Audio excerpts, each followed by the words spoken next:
విచారణపై MP Raghunandan Rao hot comments చేశారు. Daily serial లాగా phone tapping కేసును సాగదీస్తున్నారని విమర్శించారు.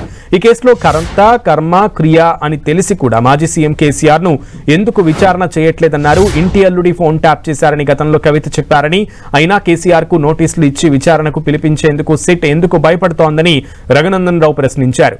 సిట్ కాస్త కాంగ్రెస్ ఇన్వెస్టిగేషన్ టీమ్ గా మారిపోయిందని రఘునందన్ రావు ఆరోపించారు.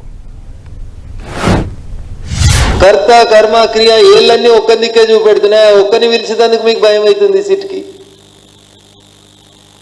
వీళ్ళు వాళ్ళు ఆఖరికాల బిడ్డ కూడా చెప్పింది కదా, ఇంటి అల్లుని ఫోన్ ఇవ్వడానికి ఇంటి ఆర్డర్ ఇంతకంటే ఫాల్తు పంచాయతీ ఉంటుందా అని అడిగింది బిడ్డ.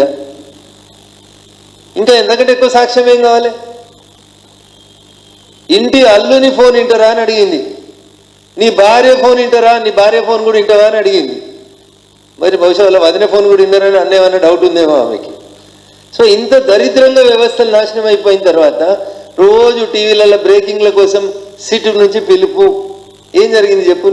8 గంటలు ప్రశ్నించారు, 12 గంటలు ప్రశ్నించారు. ఏం ప్రశ్నిస్తురన్నా? ఏం చేస్తురన్నా 3 గంటలు? ఏం కావాలి మీకు? టెక్నికల్ ఎవిడెన్స్ లేకుండా మీరు ఎన్ని గంటలు ప్రశ్నిస్తారు? ఎవరి ఫోన్ నెంబర్కి వెళ్ళి ఎవరి ఫోన్ నెంబర్కి పోయింది కాల్ మీ దగ్గర ఉంది.